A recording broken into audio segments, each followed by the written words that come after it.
अमर शहीद जगदेव बाबू के 100वीं जन्म जयंती पर कार्यकर्ताओं ने की श्रद्धांजलि अर्पित। पीरपैंती प्रखंड के सिरमारी स्थित प्रियदर्शनी विवाह भवन में लेनिन अमर शहीद जगदेव बाबू की 100वीं जन्म जयंती जदयू प्रखंड अध्यक्ष विवेकानंद गुप्ता की अध्यक्षता में मनाई गई। कार्यक्रम की शुरुआत आगंतुक अतिथियों के स्वागत एवं जगदेव बाबू के तैलीय चित्र पर पुष्प अर्पित कर किया गया।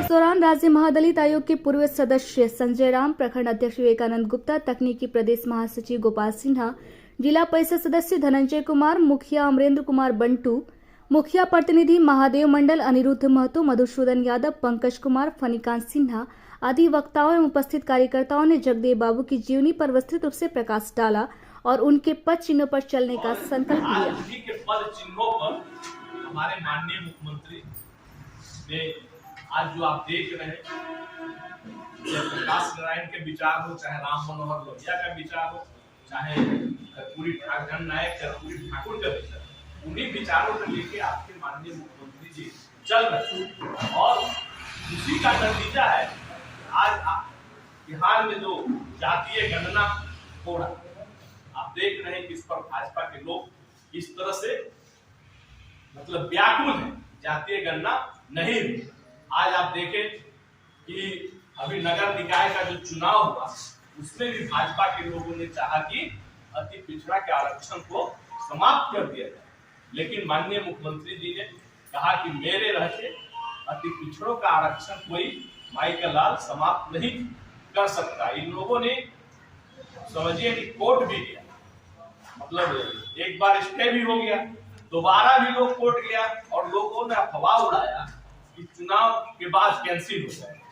लेकिन आप देखें हमारे मुख्यमंत्री जी ने कहा कि ये सब कोई बात, अभी हम लोग जननायक कर्पूरी ठाकुर जी का जयंती बापू सभागार पटना में हुआ था, यहाँ से भी बहुत हमारे कार्यकर्ता गए थे, तो सब लोगों ने सुना कि माननीय मुख्यमंत्री जी ने कहा कि अब इसमें कुछ नहीं होगा।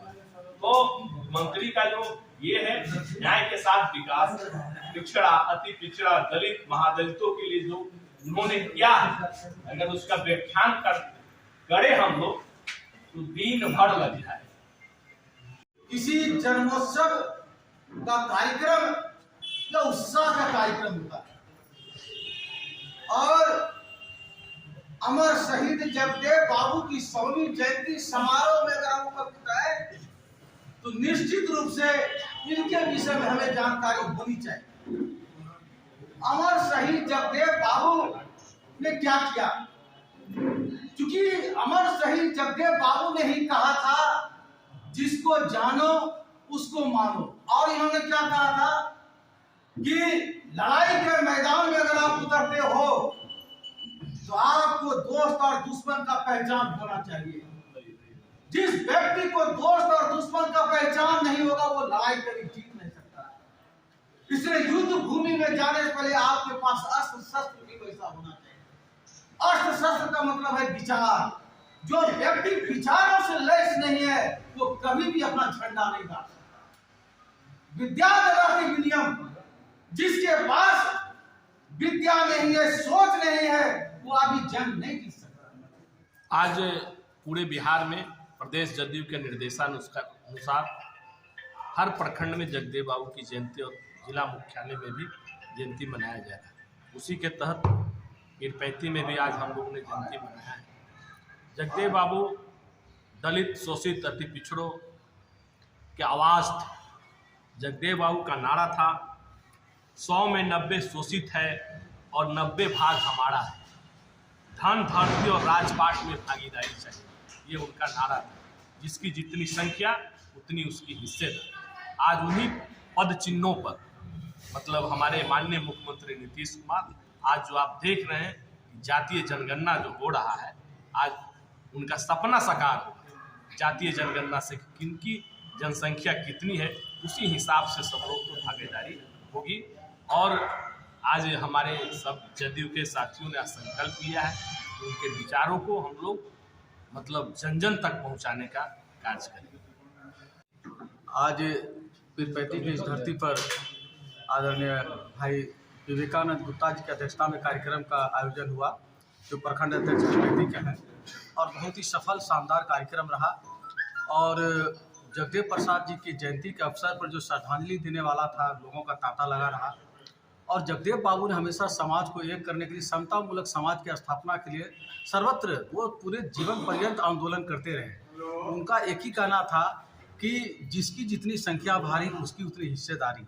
और निश्चित रूप से अगर इस तरह से अगर समाज में अगर समतामूलक भावना और विचारों से अगर लैस होकर के अगर एक दूसरे को सम्मान मिल जाए, मुझे लगता है कि ये जो सोने की चिड़िया थी भारत, कभी हुआ करती थी, वो आज तो है नहीं, लेकिन अगर इनके विचारों को मात्र लागू कर दिया जाए, मैं मानता हूँ कि फिर से भारत सोने की चिड़िया हो सकती है।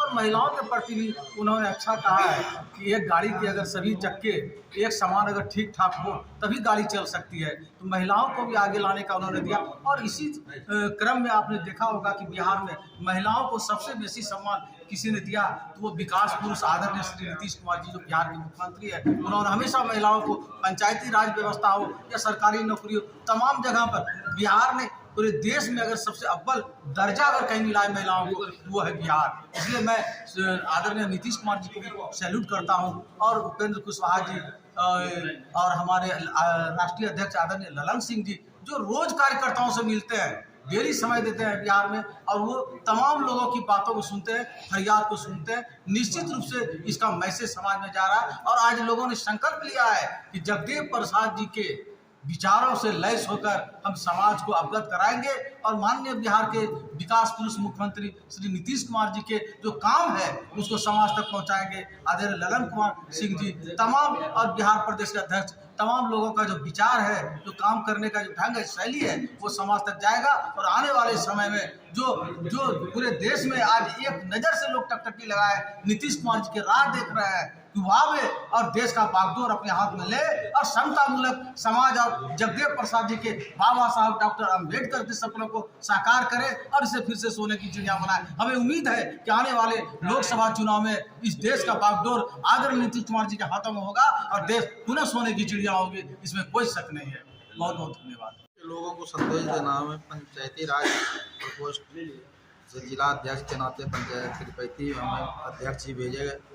मैं यहाँ के लोगों को संदेश देना कि जयदेव बाबू जो नारा दिए हैं, उस नारा को जन जन तक, हर गांव-गांव, हर घर घर तक पहुँचाएँ और हमारे मुख्यमंत्री जी का हाथ को मजबूत